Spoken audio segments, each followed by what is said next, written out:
কিছুদিন আগে দেখলেন দীপু দাস বলে একটা হিন্দুদের ছেলেকে মেরে দিয়েছে, আগুন দিয়ে পুড়িয়ে বাংলাদেশে, তাই তো? এখন আমাদের দেশের অনেক হিন্দু ভাই যারা উগ্র মিজাজ রাখে তারা পোস্ট করছে যে মুসলমানদের কোরআনে নাকি আছে, ও কি নাম একটা পাগল ছাগল আছে অসীম সরকার, ও বাউল বুষ্টম বাউল গান করে, জানি না কোন ধরনের নেতা, সে নাকি বলেছে কোরআনে আছে যে হিন্দুদিকে দেখলে মেরে দাও।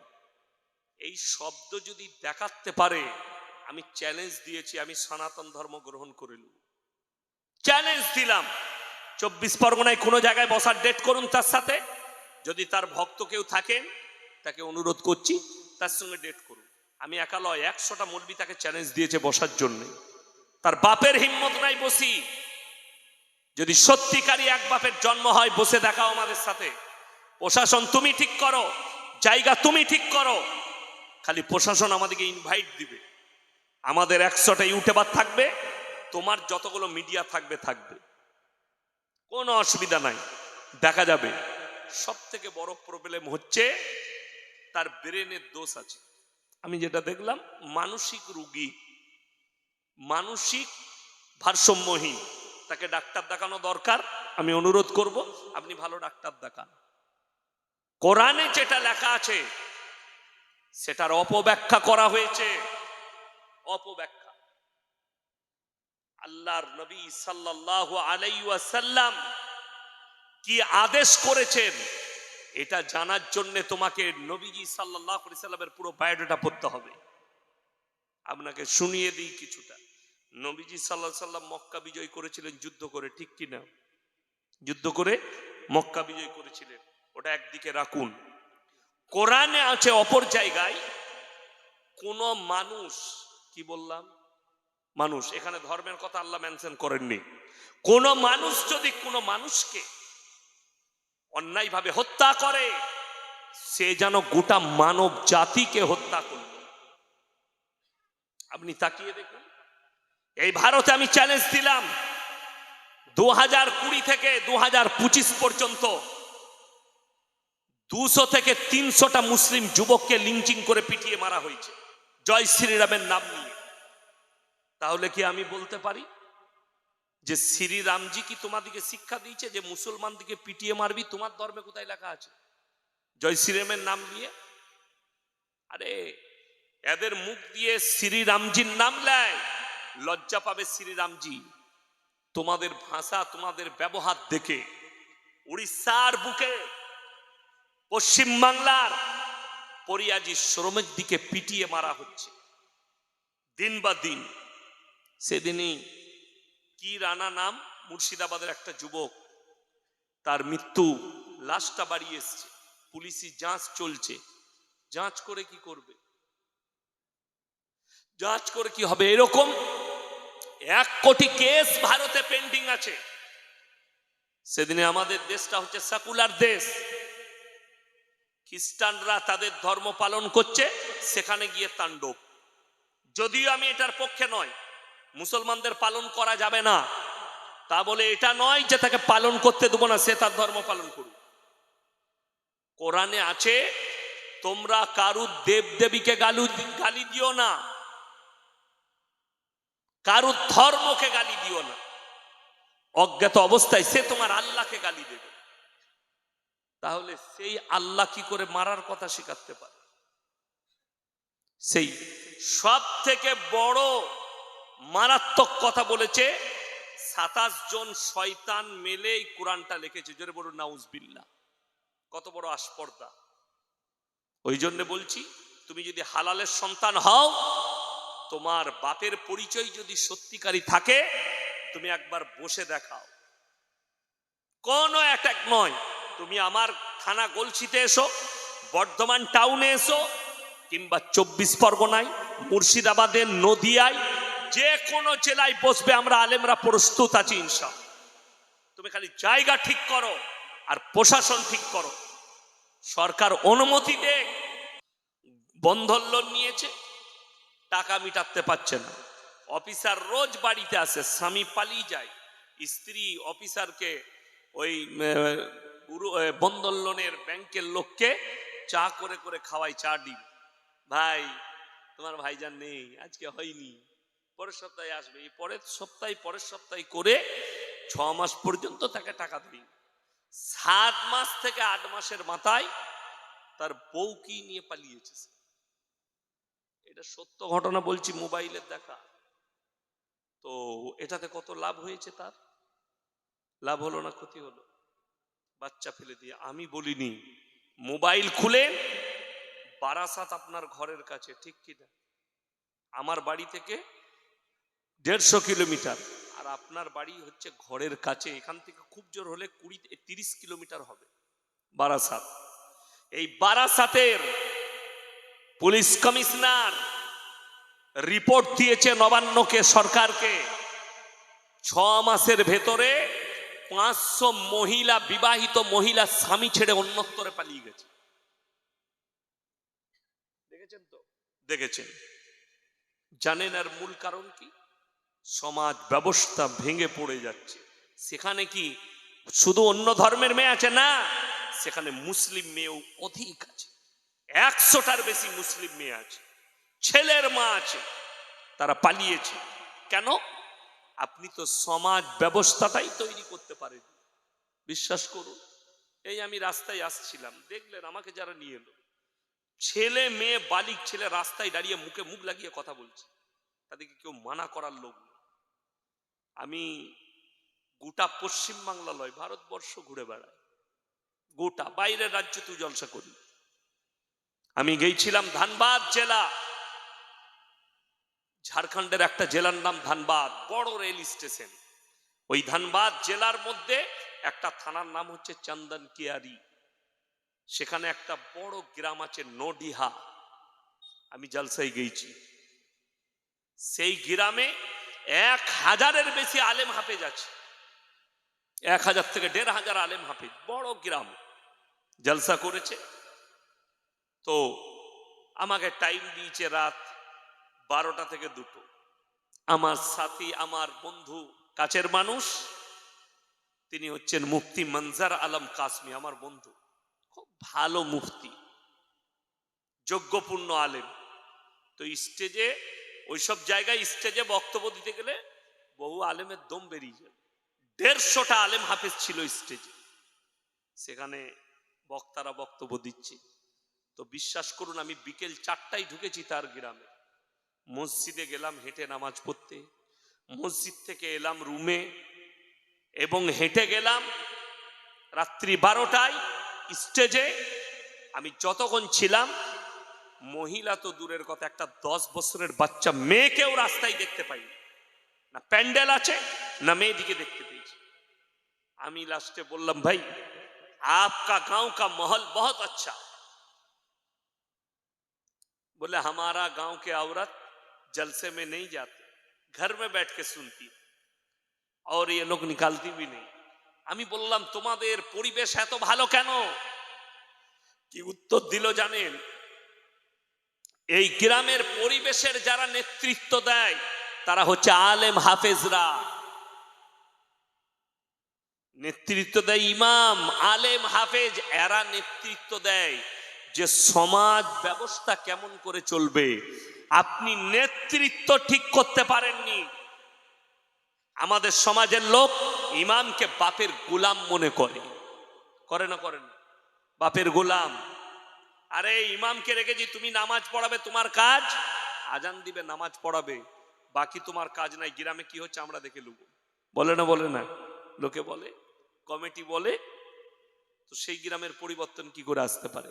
গ্রামে একটা আলেম থাকলে সে নেতৃত্ব দেয় না, দেয় কে? অন্য একজন দিচ্ছে।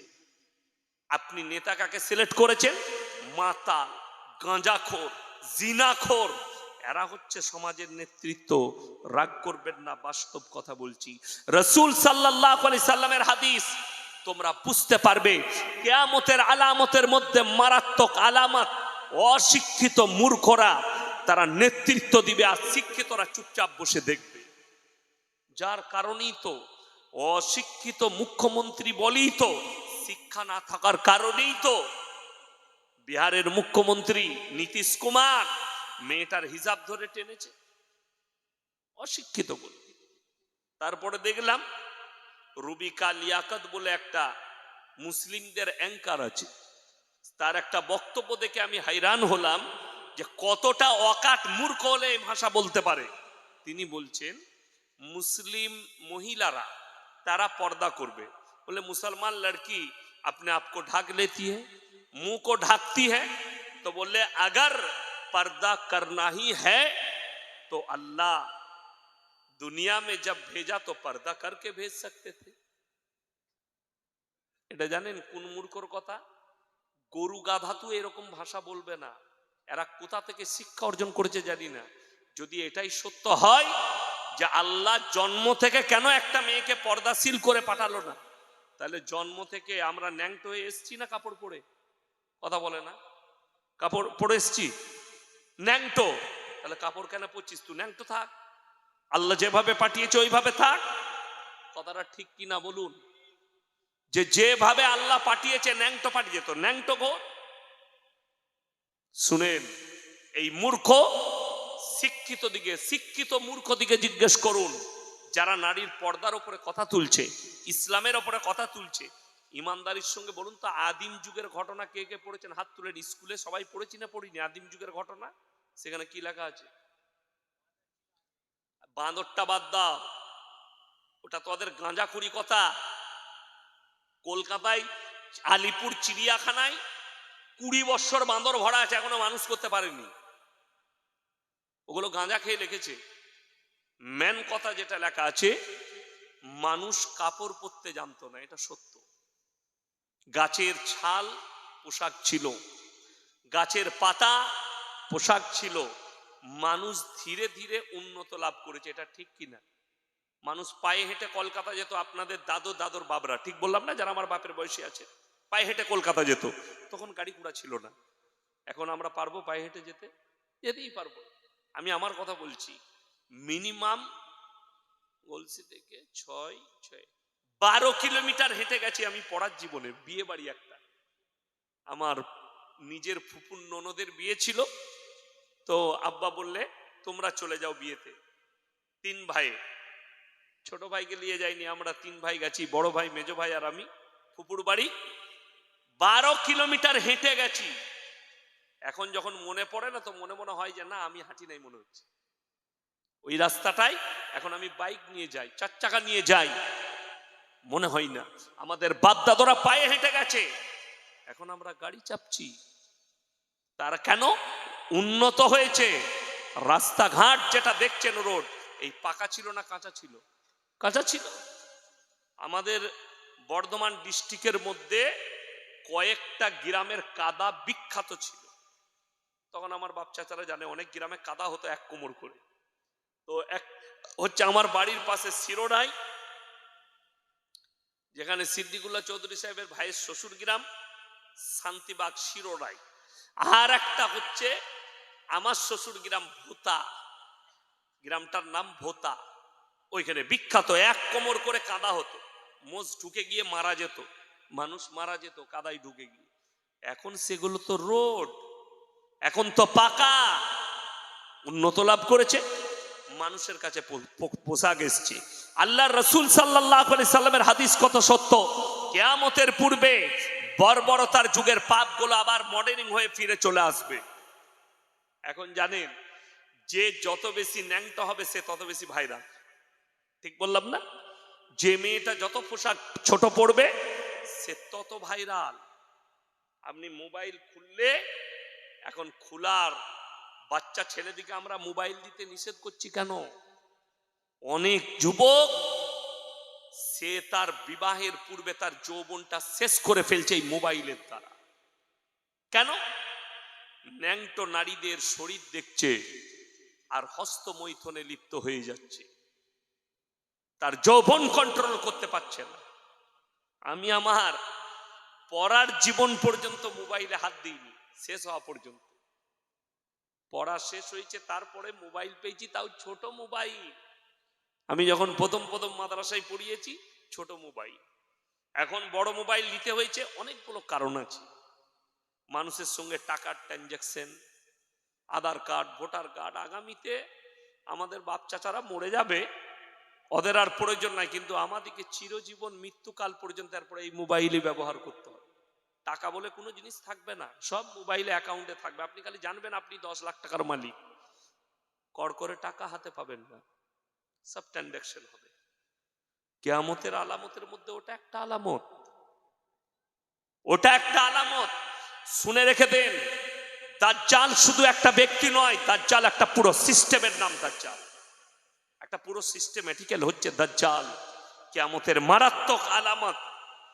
মায়েরা যারা শুনছেন শুনে যান, তোমার বিটিকে নিজে সাবধান হন। নবীজি বললেন আখরি জামানায় নারীরা পোশাক পরবে কিন্তু ন্যাংটো থাকবে। কিন্তু কি থাকবে? ন্যাংটো থাকবে। আপনাকে আমি কলকাতা টাউনে দেখিয়ে দেবো, বাপের ফুল হাত শার্ট, বাপের পা পর্যন্ত ঢাকা প্যান্ট, আর তার সঙ্গে তার মেয়ে যাচ্ছে জাঙ্গুলো বেরিয়ে আছে, ছোট প্যান্ট আর ছোট গেঞ্জি। ঠিক বললাম না ভুল বললাম? এটা বাপ আর বিটি, এটা কিয়ামতের আলামত। বোম্বের একজন আর্টিস্ট, নাম করব না, প্লেন থেকে নেমেছে, এয়ারপোর্টে বেরিয়েছে, কয়েকজন তার ফটো শুট করেছে, তার ফটো তুলেছে। গোটা গেঞ্জিটা ছিঁড়া, প্যান্টটা গোটাই ছিঁড়া, জাঙ্গিয়াটা দেখা যাচ্ছে।